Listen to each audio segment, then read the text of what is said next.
Very, very excited to introduce this panel. I've had the pleasure of working with pretty much everyone on this list, from Mike Martin of Effect Partners. He, along with Kim and Jack Johnson, have developed kind of the industry standard of the Eco Writer, and you'll hear more about that. And we've also had the honor of working with Eric at the Santa Barbara Bowl, as well as Live Nation AEG. So here they are. Let's welcome our panel.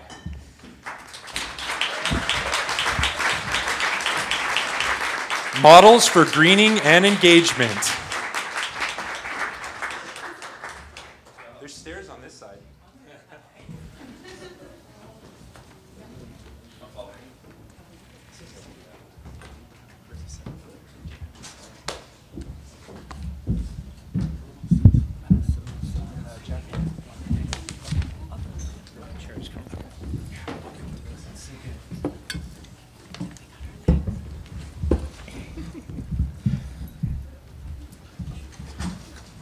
Well, thanks everybody for coming. As Jacob said, I'm Michael Martin with Effect Partners. We're a sustainable strategy consultancy that works at the intersection of culture and impact with Fortune 100 companies, tours, festivals, artists, and promoters to develop business strategies to reduce environmental impact and drive business results. So some of the projects we've done over the years was, in the early 90s, we produced the Earth Day concerts to help make Earth Day an annual event. In the late 90s, nobody was talking about global warming, so we created the first ever national global warming campaign, the Dave Matthews Band, Ben & Jerry's One Sweet World campaign, to put that on the map. We work with Cliff Bar on a project called Cliff Green Notes, which is an innovative program that helps festivals and emerging artists to amplify their impact on environmental justice issues. And then the Moderator that Jacob alluded to. So first of all, before I get started here, I want to ask how many people in the audience are put together festivals? All right. How many people? How many people are agents or managers? All right. Suppliers to festivals? All right. Great. So the point of this panel is that everything affects everybody on the environmental front. So. The goal of this session is to give out some concrete tools, some learnings, best practices. We want to hear from everybody in the audience, too, about what works. I lost the clip. Here we go. And then work on figuring out how we can work together to have the greatest impact. So the Sustainable Concerts Working Group is an organization that was formed recently. Jack and Kim were really sort of the spiritual leaders of this and helped the industry come together to address how we can all work together to have the maximum impact. So there's about 100 people in the industry that have raised their hands. There's some clipboards going around. I'm not sure, Jessica or Scott. Please sign up if you want to follow along and learn about what's happening around the area of sustainability. The organization has a steering committee, which are the people on the panel here, in addition to a representative from the University of Waterloo in Toronto and someone from US EPA. So every industry has a trade association that works on greening, and this is what is going to be for the music industry. And it's important because of the megaphone that the industry has. We can really impact a lot of people with the message, and it's important what we represent, what we communicate. And there's some really exciting things that are actually happening in the industry, and we're going to touch on some of those. So a couple things here. I have to start off with this just because this, I think, is the best summary of what the environmental issue that we all face is. How bad for the environment can throwing away one plastic bottle be? 30 million people wonder. Everybody has the impact, everybody from the artists to the fans to the promoters to the suppliers, everybody. And so that's what we're going to work on here. And how big is the environmental footprint of the industry? It's hard to tell because there's so many different festivals and different organizers out there, but Nielsen did a study that said there's about 32 million concert goers attended music festivals in the United States this last year. So if we use that as a baseline, we can start to extrapolate out. You can see that what happens if you end up having 14.4 billion miles traveled with about 7.71 million metric tons of emissions and about 71 million paper goods or 87,000 trees used, 120 million plastic water bottles or 65,000 barrels of oil. That adds up to about 27.1 million tons of solid waste. So it's a big footprint, and that's just in the United States. And we all know that there's major festivals globally. So as we start to look at the, the impact that we have, it's meaningful. But there are things that can be done to address that. And that's the thing that we've come up with, which we call Strive for 5, to address the key issues. Waste reduction, alternative transportation, reducing emissions, local sustainable food, and then track and communicate progress and engage fans. And that's what we're going to talk about here today. So I'm going to turn the first question to the panelists. Are going to ask you a question here. You have like a minute and a half to answer. How you got involved with doing greening, what's your role in your organization, and what you're most proud of that you've been able to move the needle on. My name is Eric Shiflett. I'm from the Santa Barbara Bowl Foundation. I'm the program director there. Hopefully many of you have been to the Santa Barbara Bowl, but we're on an outdoor concert venue on 17 acres of kind of natural land in the middle of Santa Barbara City. We have a really wonderful community that likes to drive environmental impact, and then we also consider ourselves stewards of this land that we are on. I really got my start to move the needle at the bowl just by being involved and having a love of the environment and kind of understanding with some of the stuff that Mike was talking about. For me, my most proudest thing that we've really accomplished is being able to invest in our waste diversion, which I'll talk a little bit more about in a little bit. But it's now an organizational priority and one that's not going to go away, and we're going to keep working on making sure we don't send stuff to the landfill for years to come. Hello, my name's Kim Johnson, and I kind of stumbled into this whole music industry thing. I actually went to UCSB and was going to become a teacher, and I actually taught at Dos Pueblos High School in Goleta for several years.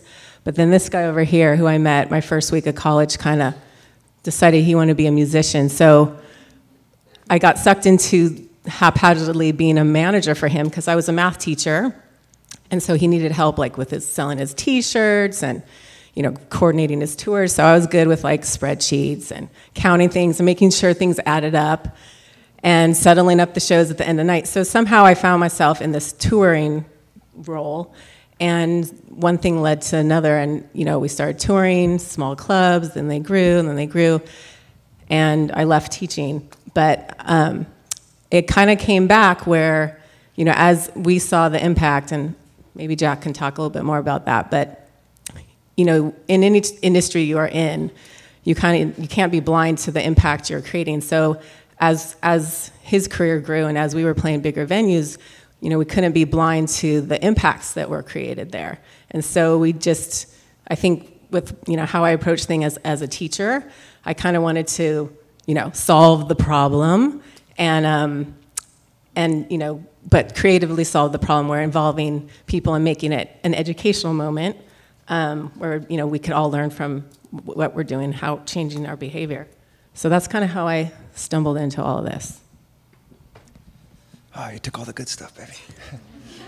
My name is Jack Johnson. A lot of the story is the same. We met right at UCSB here. I would definitely not have a music career if it wasn't for her saying, go to that open mic night, you can do it. I could only project my voice to my mom and to Kim, and she kind of encouraged me to keep doing it, and she was the first person to give me confidence with my songs. So together, as Kim was talking about, as this thing grew, I was a surfer first and foremost. I mean, I just got back from surfing Rincon with my little boy, and that's what I want to do every day. And so all of a sudden I found myself in this industry that was, by nature creating a lot of plastic. I mean, there's a lot of things we're going to talk about today. The thing that's sort of on my mind from being a surfer is surfing the east side of the island I grew up on in Hawaii. It was a lot different when I was a kid. You'd have this high tide line that was seaweed, and it just got more and more colorful over time, but unfortunately, it wasn't a good colorful. It was just plastic that'll break your heart when you go to the east side of any island in Hawaii. Now it's literally a pile of plastic, and I mean, I'm not exaggerating. You step over this high tide line, and I just couldn't step over that high tide line again without looking at my own industry, coming out after a show was over, and just seeing a field of plastic water bottles, and just thinking, wow, I'm bringing these people here, and we're creating this much plastic.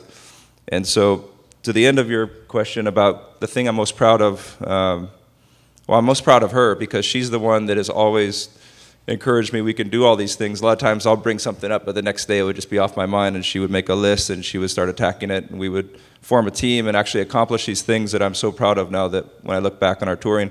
But with the Santa Barbara Bowl, and this makes me extra proud just because this is my second hometown from going to school here and living here for years, this Pint Cup program that we launched together was just, it was such a fun night to see that many people holding these things up out in the crowd and just knowing that we were starting this conversation about a better way to do concerts.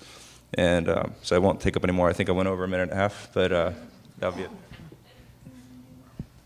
My name's Tanner Watt. I'm the Director of Partnership and Development for Reverb. We're a 501c3 nonprofit that was founded 12 years ago. We started by doing environmental impact reduction backstage on major music tours, and we've grown from there. We still do that impact reduction backstage, but we also do large-scale fan engagement programs, front of house on music tours, and now at venues and also at festivals. I've been doing this for about 5 years now, and honestly, there's a lot of things that I'm proud of, but I would say that the thing I'm most proud of is being a part of this movement as a whole. It's really exciting to see artists like Jack and venues like the Santa Barbara Bowl and Live Nation and AEG and so many different parts of the industry coming together on an issue that's so important. I think that being a part of this movement is overall the thing I'm most proud of, and it's really exciting to see that conversation continue and these things echo forward. It's really cool to see a music fan come to an event and get a reusable water bottle and then see that same fan at the same show on that tour next year, and they've got the same bottle with them and something stuck. So it's always exciting to see the good word keep going and actually seeing those seeds that you've planted over time starting to sprout. Hello everyone, my name is Sunny Sohrabian. I manage environmental sustainability projects and initiatives with AEG's corporate sustainability program, AEG One Earth. Our team works with AEG's worldwide portfolio of venues, sports teams, and festivals to measure and to reduce the company's overall environmental impact. I got started in this industry while I was in school, so I knew from a very young age that I wanted to pursue sustainability, and so when I was going out and looking for jobs, I wanted to work for an organization that took sustainability seriously. So that's how I ended up at AEG. I also manage the corporate sustainability communications, which includes the annual sustainability report that we put out. And through our reporting and through our data collection process, we're really able to bring awareness to environmental issues, not only with our employees, but also our guests. I would say the thing that I'm most excited and proud about is really looking at our venues and looking at the technology that they've adopted in the last 2 years, whether that's on-site battery storage, LED retrofits, or even fuel cells. So it's a really exciting time to be in the field and to see that. Well, you know what? I'll use this one. Thanks to the nice AV folks who gave us all these mics, and somehow we managed to use one. My name is Brian Yost. I'm with Live Nation. I am, well, my official title is President of On-Site Products, but really I sell hot dogs and beers and T-shirts, and now stainless steel pint glasses, which I'm ecstatic about. What got me started on the sustainability path with Live Nation was selling all those hot dogs and canned beers and looking out at the end of a show and seeing all those stacks of empty cans and empty wine bottles and empty disposables and recognizing we could do something better with those. So we're in our infancy compared to my colleagues here on the panel who've been doing this for a while and making such great strides. The beauty of sitting up here is I can learn, and I am learning from all of these folks. And our objective is just to make Live Nation a lot better place for the planet, and better for our fans, and better for our artists, and better for our employees. So thank you for the opportunity. Thank you all for being here, by the way. Thank you, Brian.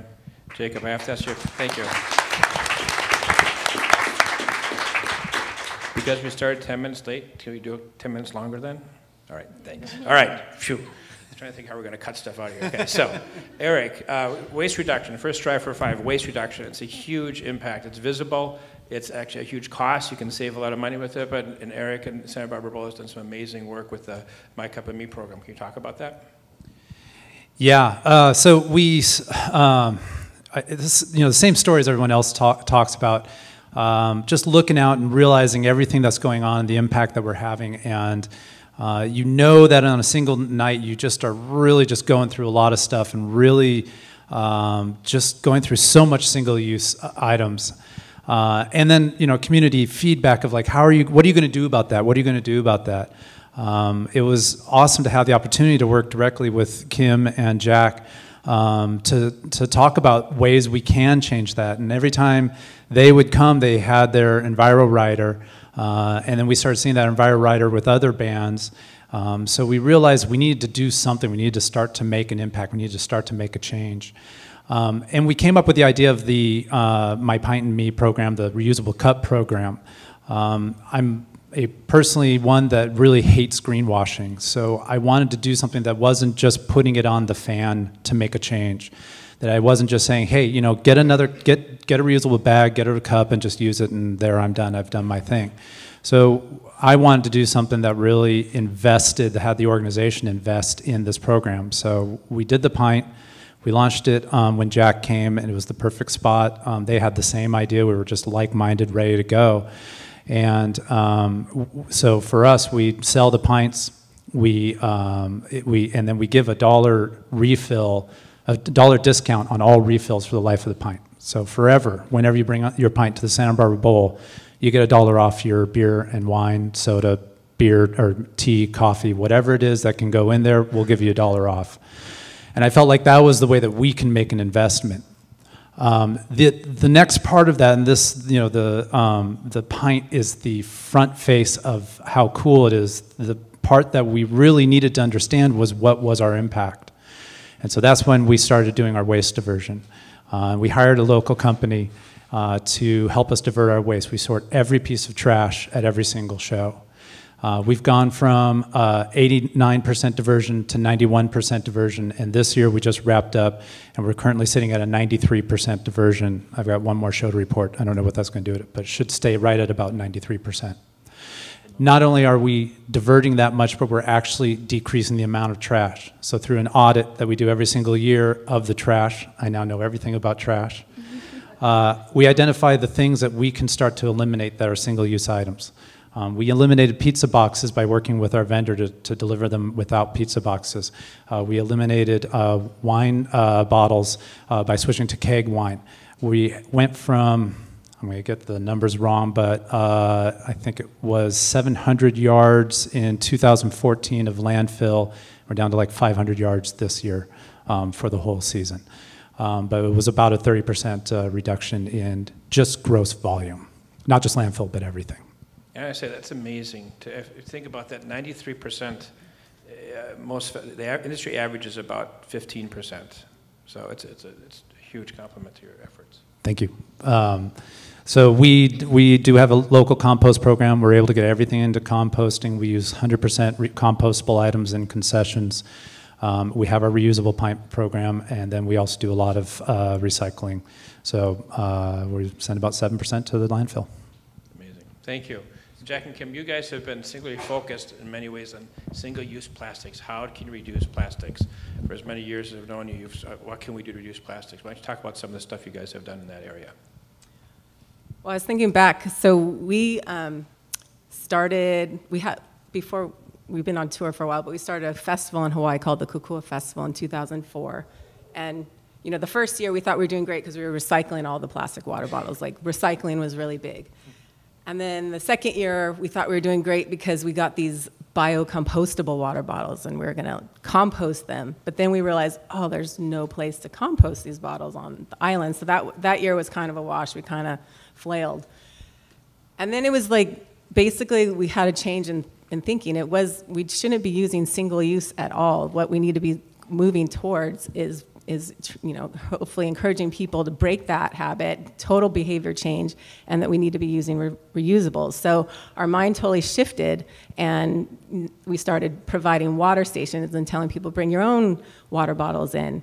And so, we'd have to work with venues because 10 years ago, it was a really big deal to say, hey, could someone bring a bottle in? It was like, no, they can't bring anything in. Like we search all bags, they can't bring food, beverage, blah, blah, blah. So that was a big deal, and that's why we started having our Enviro Rider. When we would go to every show, we'd say, okay, here's what we really were requesting. Can people bring in their own bottles? And can we have our water stations? And this is, venues were saying, but we make $30,000 on water bottle sales, single-use water bottle sales. That's our main, concession income.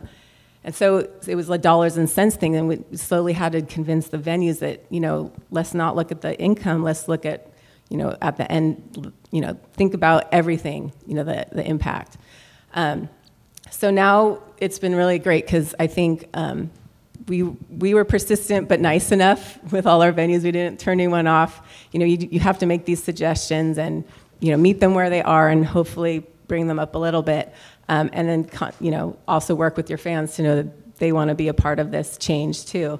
But it was really exciting working with the Bowl on Jack's last tour because we got to the pint program, and we had, proposed the idea to all the other venues, but they couldn't really do it. Don't forget, a bunch of venue owners are in the place. I know. But so here's my point: is that on the Bowl show, we launched the pint cup program, the sales at the concession stands, and at all the other shows, we were able to do the pint cups just at merchandise booth.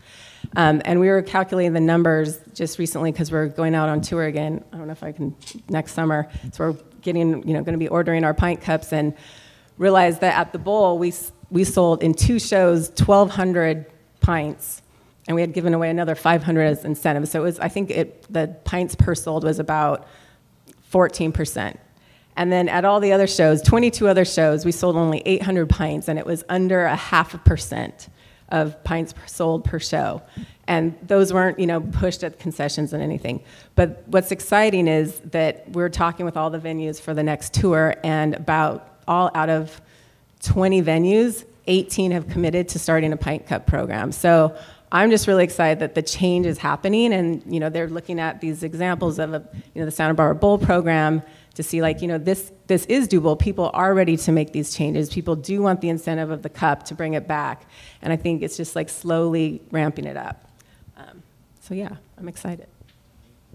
I think she got most of that good stuff on that answer too. Why don't you tell them how we get all of this totally plastic-free backstage? Yeah, well, I'd say that's important. I mean. So she's backstage. I think it was easier for us to control backstage. We could come to any venue and sort of control our own world. And so we went plastic free a few tours ago backstage as much as we could.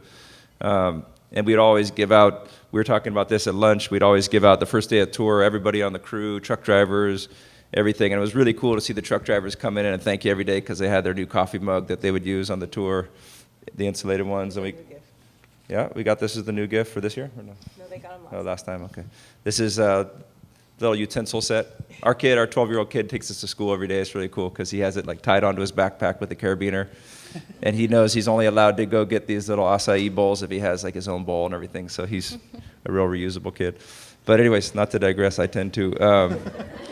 But yeah, so I think it's important, but with the backstage stuff, I think it's really important to find, this is the cause, as I kind of already talked about, this I'm really passionate about. Because of my connection to the ocean, I went on a scientific trip last year. I got to sail from Florida to the Bahamas to Bermuda with scientists collecting marine debris, doing data collection for how much plastic is out in the ocean. And that was, so these are the things I want to do when I'm off. And so my point is, I think it's really important if there's an organization that's trying to approach an artist, you got to make sure you find the artist that is their passion, because, as somebody that does have a fan base, you get hit up a lot. Can you come play this benefit? Can you do a PSA for this? And they're all really important things. They're all amazing, and a lot of times, though, I'm reading about it right before I have to do a PSA, and I'm trying my best, but I don't really know too much about it. But I think when the artist is actually passionate about that issue, you're going to find that it's going to work a lot better, because for me, I would never have a plastic water bottle up on the stage anymore. It's always reusable. Those kind of things, it's second nature to me now, and it's whenever we have to do any kind of outreach to the fans, it's something I actually want to do. So I think that's important, is making sure that the artist is passionate about the issue. Thanks a lot, Jack. And Jack and Kim have truly led the industry in this, and things that they were initiating 10 years ago now are really standard in the industry. So the next Strive for 5 component is promoting alternative transportation. The majority of the footprint of a concert event is fan transport. If you think about that, that's where most of the emissions come from. So whatever can be done there is great. And Reverb has done some interesting programs. Tanner, you want to talk about some of the work you've got done there? Sure. I think that when you look at carbon reduction and alternative transportation, it is definitely a venue-to-venue conversation. Some venues are in communities where public transportation is a real option. Some venues are not. So you have to look at ways that are realistic, goals that are attainable for the fans at the event, and then you need to find ways to incentivize them. I wish that the whole world wanted to do the right thing because it gives them that warm, fuzzy feeling, but in reality, a lot of times it's finding the way to make folks do the right thing for the wrong reasons that gets the job done. So one of the big things that we've done is we've looked at pain points for fans at events and find ways that we can address those pain points through encouraging them to carpool or take alternative transportation. So one of the things that we've done on multiple tours is a program called Get Caught Carpooling, where when carpools come through, we have volunteers out in the crowd with ticket upgrades. Or on Dave Matthews' tour, it's pit passes. We have things that are very desirable to the fans, and we message through the venue, through the tour, and also through Reverb's network beforehand that, hey, if you carpool to this show, there's a chance that you could get a ticket upgrade instantly, or you could win best seats in the house, or you could win a meet and greet with the artist, or a signed guitar, whatever that item is, we find an incentive. From there, we've also moved into ways that we can address actual pain points. On some tours, we're working on a program for VIP carpool parking, as well as fast lanes in and out of the venue. At some of these large-scale venues, getting to the show and especially getting out of the show is one of the biggest pains when you're waiting in traffic for 45 minutes or an hour sometimes. So creating a fast lane for vehicles with 3 or more people in them is a way that the fans know they're getting something out of it. It's doing something great for the environment, and then it's also not hurting, it's not costing anyone any money. It's a way to just get creative about the infrastructure. Beyond that, we also extend that idea to folks who are using hybrid vehicles, electric vehicles, high mileage vehicles, motorcycles, bike valet programs like they've done at other shows and other venues, any way that we can encourage a minimized carbon footprint. So if it's a venue that's 20 minutes out of a major urban area, it's going to be carpooling programs. If it's a venue that has good public transportation, we'll do a public transportation drawing, bring in a bus pass ticket or a train ticket, show that you came here on alternative transportation, and you could win something today, right here. That chance to win something physical right then and there is a very easy way to get fans to take action, so we've seen. And so these are a variety of different ways to go about it. Thanks, Tanner. Yeah, I appreciate it. Next Strive for 5 thing we're going to jump to is reducing emissions. And this is what's happening on site at the events, at the festivals, the infrastructure, and so forth. And Sonia, could you talk about some of the amazing stuff that AEG's been doing? Sure. So as we all know, carbon emissions, they're a critical global challenge. It's one that we take very seriously at AEG. Given the severity of where we are right now, we actually just announced a new science-based greenhouse gas emissions reduction target, which is in line with the recommendations of the science community of what action the U.S. corporate sector has to take, what actions need to take place to ensure that we don't surpass the warming of that 2 degrees Celsius. So what that means in terms of our new goal is we just committed to reducing emissions by 3.2% per year from 2010 to 2020 for an overall reductions of 25% from our 2010 baseline. But when we're putting this in practice, what does this mean in the festival and the event space? So reducing emissions is all about reducing dependency on fossil fuels, and that is really challenging because there hasn't been a lot of technological breakthrough, at least in the portable generation industry. And so with that said, I mean, there's obviously observations that we can share with everyone. So whenever it's possible, we recommend to plug into the grid, because the grid is probably, in most cases, going to be cleaner and cheaper given the current alternatives. LED lighting is very widespread now, and we're seeing more and more of our events, more and more of our venues do LED retrofits, which reduces the electric load. So again, you're reducing consumptions and you're saving in reducing costs. With that said, there are also fleets now that offer a hybrid technology, which is a combination of batteries and solar. So that's all really encouraging developments. On the generation side, diesel is probably the most prevalent and feasible, but Tanner, as you can attest, biodiesel is becoming more widespread. The two things we're really excited about to see on the market is technology utilizing natural gas. And so there are companies now that offer compressed natural gas that has a lower carbon footprint than diesel. And then also, we don't think we're really that far off from seeing batteries coming to the market in conjunction with natural gas and biodiesel and be used in a similar way that a battery would be used in a hybrid vehicle. That's great. Thank you very much. Eric, you want to talk about the bike valet program you guys put together? Yeah, again, you know, in inspiration with all of everybody that's sitting up here, and I want to echo kind of what Tanner said about looking at the pain points and the choke points of arrival and exit from the Santa Barbara Bowl.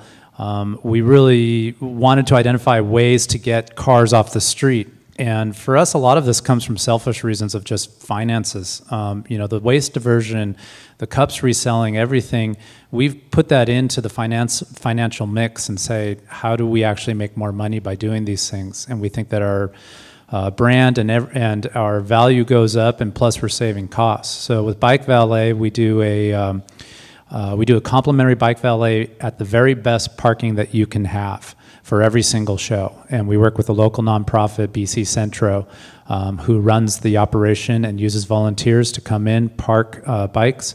We'll do upwards of 100 bikes per show. This year we did 1,300 total bikes. And it's been a really successful program, and we continue to watch it and watch how it fluctuates, and we'll put promotions behind it to make it grow or shrink however it needs. Great, thank you. Okay, the fourth Strive for 5 is food, local sustainable food. And Brian has done a lot of work in this space in Live Nation. You want to talk about that a little bit? Sure. It's a passion for me, so happy to.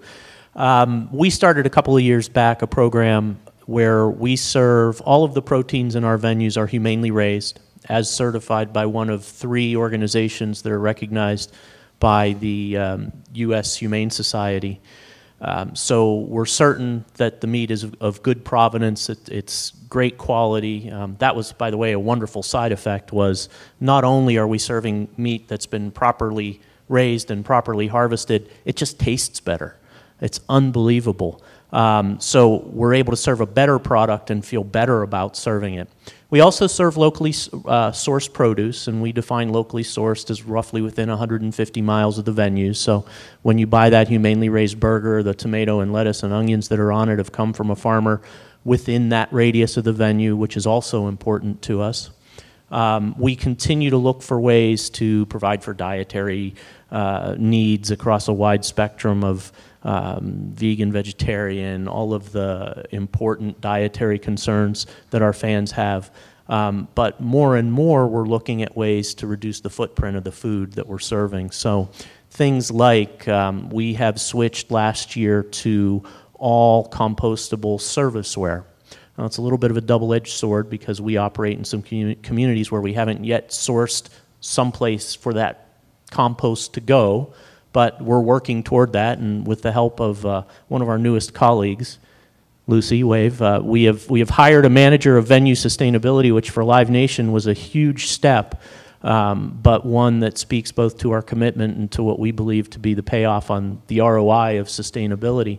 Lucy's out there now sourcing those compost destinations for all of our venues so that we can get that compostable serviceware out and put it back to good use. We're also, we've piggybacked and last year started the stainless steel pint cup program, which has met with okay success.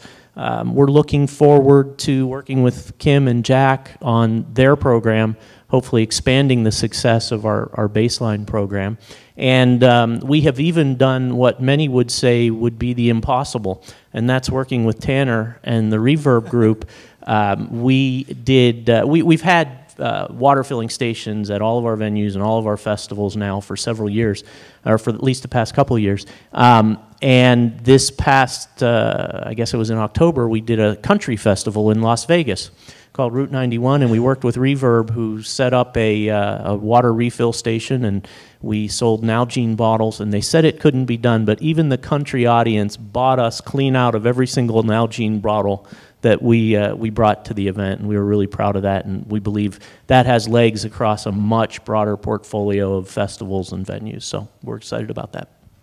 Thank you. Tanner, do you want to talk about some of the farm programs that Reverb does? Sure. Early on, when Reverb started addressing backstage impacts on tours, we created a program called Farm to Stage. It was a fairly simple infrastructure program where we would take the time to look at a routing of a tour and reach out and connect with local family farms in the area and provide resource lists to whoever our caterer was, whether it was a traveling caterer or a local caterer. And then we would ask that caterer to include farm fresh items from a local or regional space. In addition to that, we asked them to look at artisan products, jams, honeys, dairy products, proteins, as a way that we can reduce the environmental impact of the food that we're sourcing backstage, a way that we can support smaller scale family farms and community food systems, and also, to what Brian was saying, it tastes better. Catering just got better backstage. So we took that idea and we found that it works great backstage, but we wanted to go bigger and better and find a way to get that in front of people, front of house. And so a couple years ago on Dave Matthews Band's tour, we created and started a program called Farm to Family.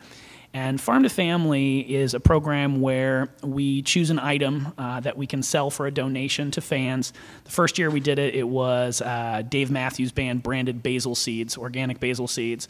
The second year we did it with a Nalgene bottle, a custom Dave Matthews Nalgene bottle. But anyway, at every show we invite out a local CSA, a family-owned CSA farm in the community. We also invited out a local food bank. The food bank and the farm set up next to each other in the eco-village on the tour, and then we would sell 300 of these items, these bottles, every night for $15 donations to fans. So each night we would raise in the neighborhood of $4,000 to $5,000, and that money would be given as a grant to the CSA farm. The farm would then take those dollars, use it to help them expand their growth into the next growing season. And then instead of ever paying that money back, what they would do is they would give that amount of a CSA share to the local food bank partner. And all we asked in exchange with the farms was that they would then give that CSA share to the local food bank partner and also solicit their membership, their current CSA membership, that the next time that they re-up for their CSA share, would they be willing to donate $1, $5, or $10 to this local food bank community partner. And we found that not only were we able to raise, tens of thousands of dollars across the tour for these great organizations, we were able to create lasting relationships between these CSA farms and these food banks. And so in one fell swoop, we were able to educate fans about the value of community farming. We were able to support a local community farm, talk about CSAs, get them connected with more potential customers, and we were able to address an issue of a huge social issue with community hunger and finding a way to give that food bank the ability to give out local fresh produce instead of just dented boxes and cans, which is the majority of the stuff that they end up giving out.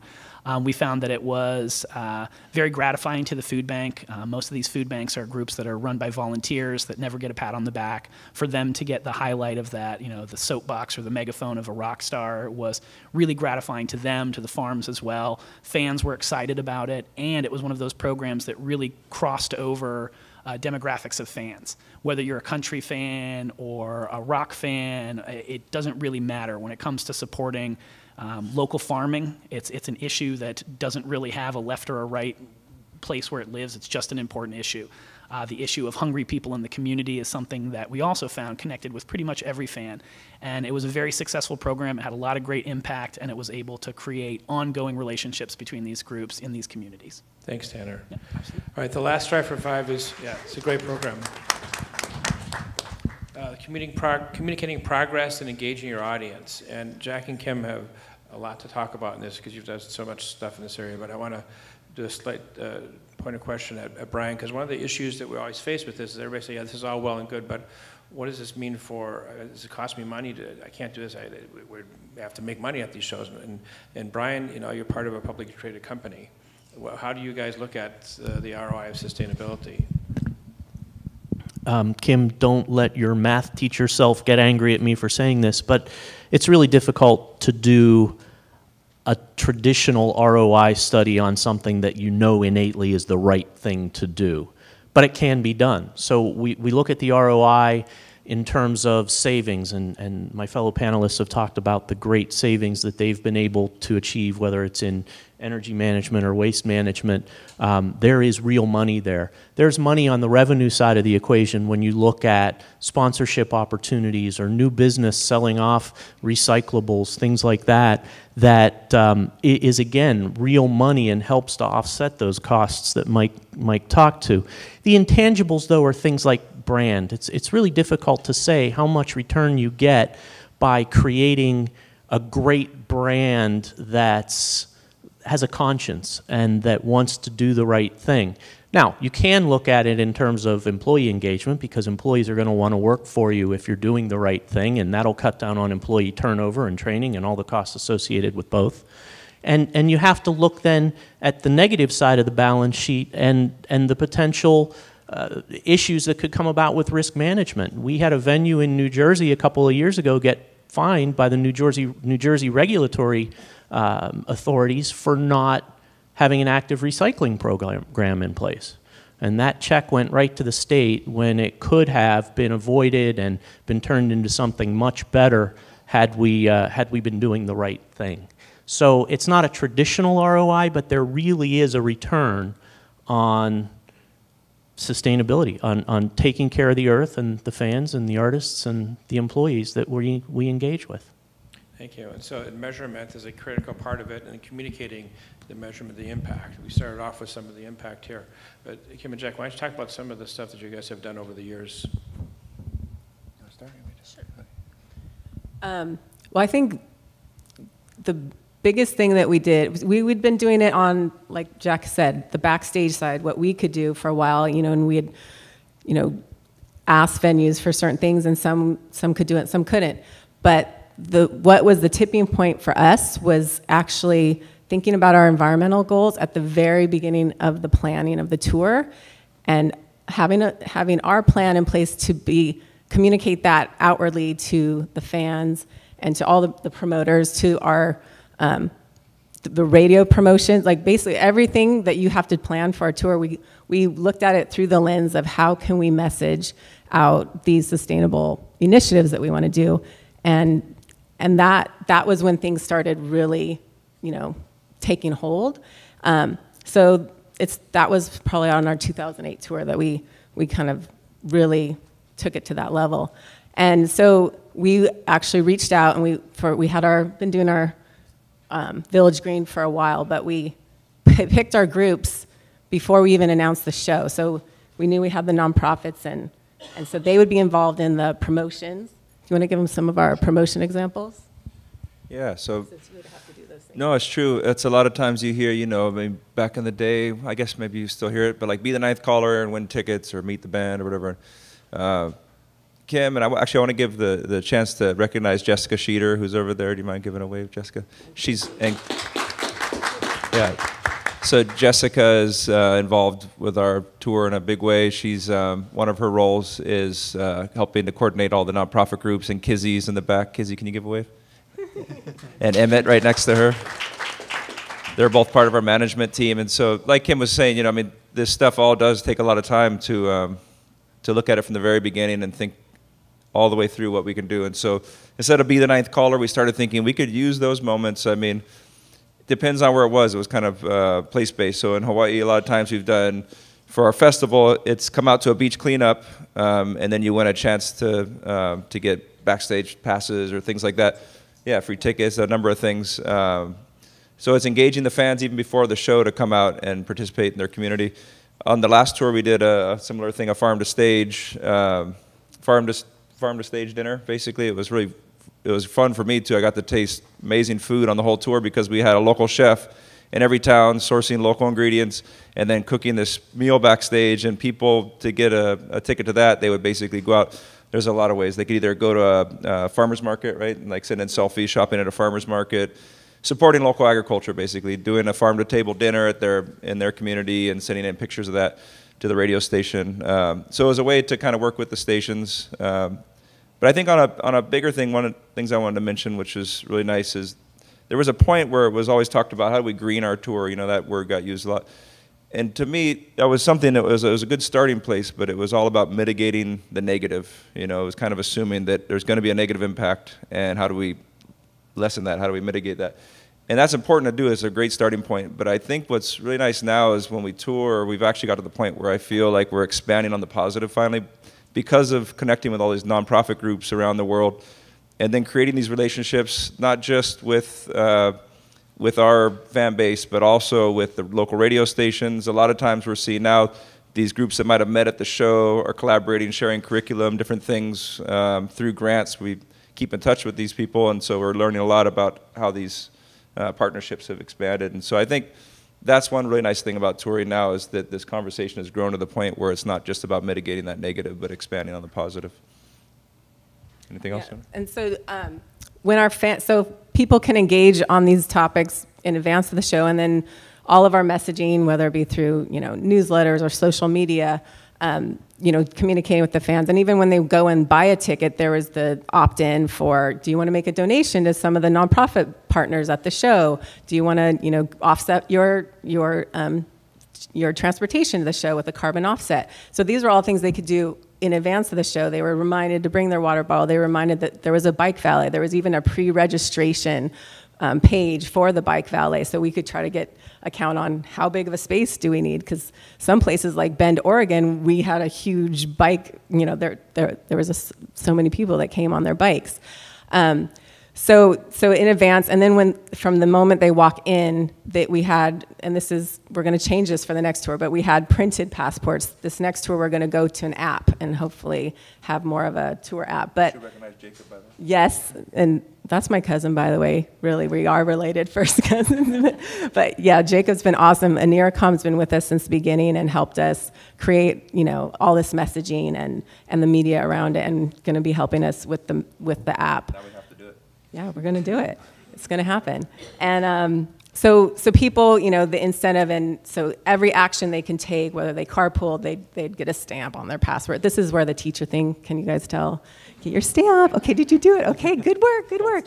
Yeah, gold star. But I mean, even, it doesn't just work with kids, it works with everybody. We all want to, feel like, yay, we did it. So if you get, so many stamps, you get entered into the raffle, and you could win watching the show from the stage. And we had other prizes too, where you could get, the first 500 people to turn in their passport got a free pint cup.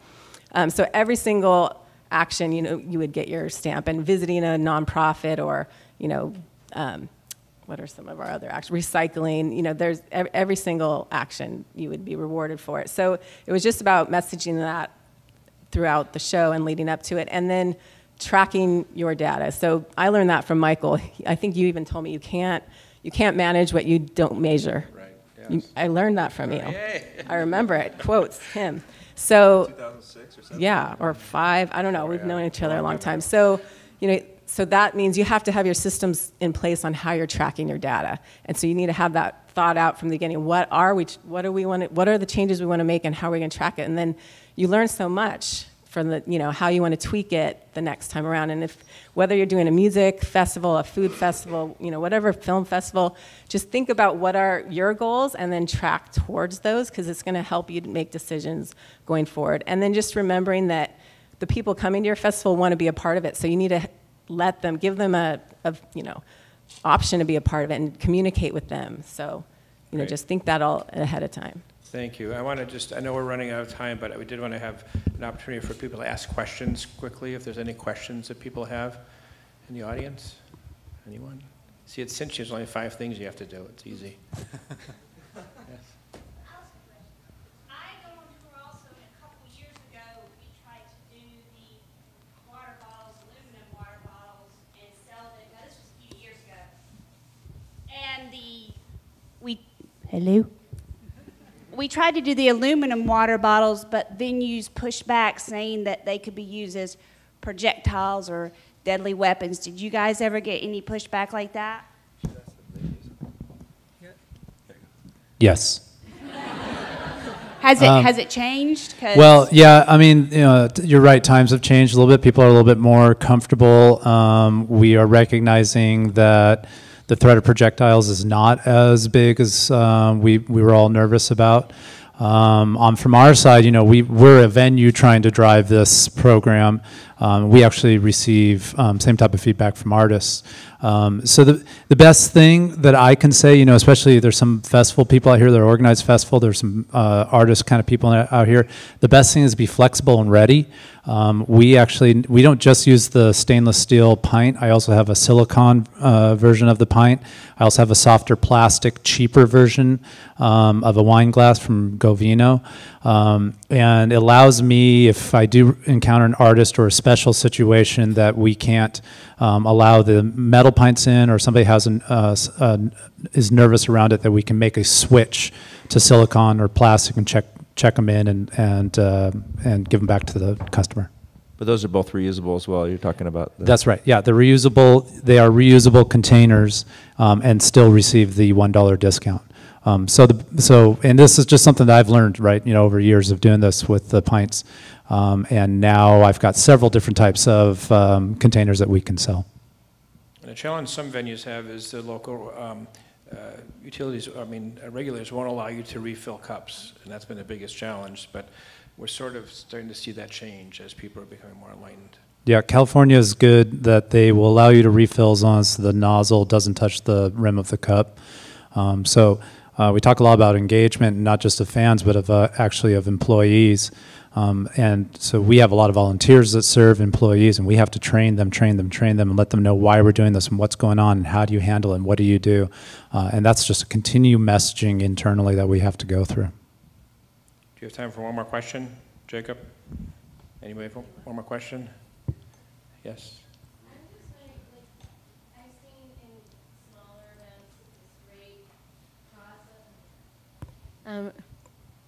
In smaller events, I've seen this really wonderful process where people will do a $1 deposit when they're getting their food, so that you're not even worrying about putting things into compost or whatever.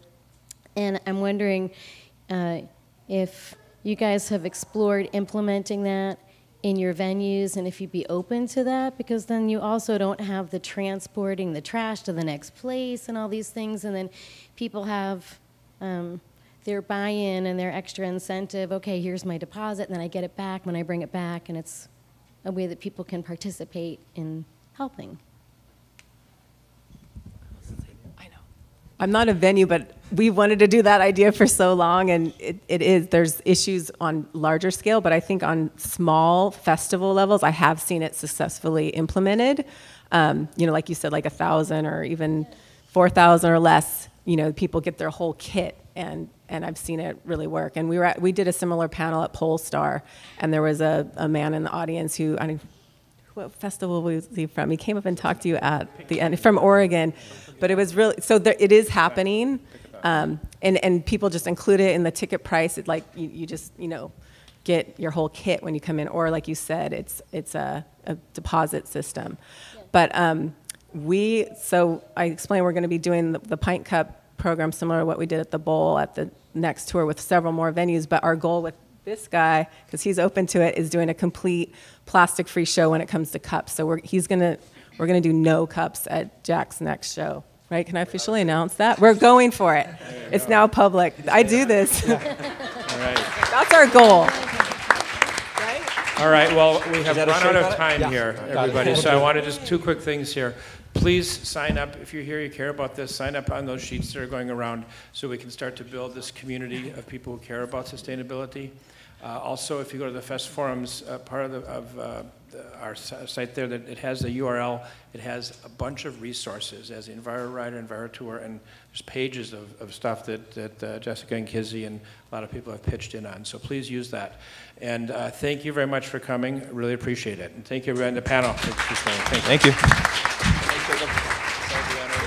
Give it up one more time.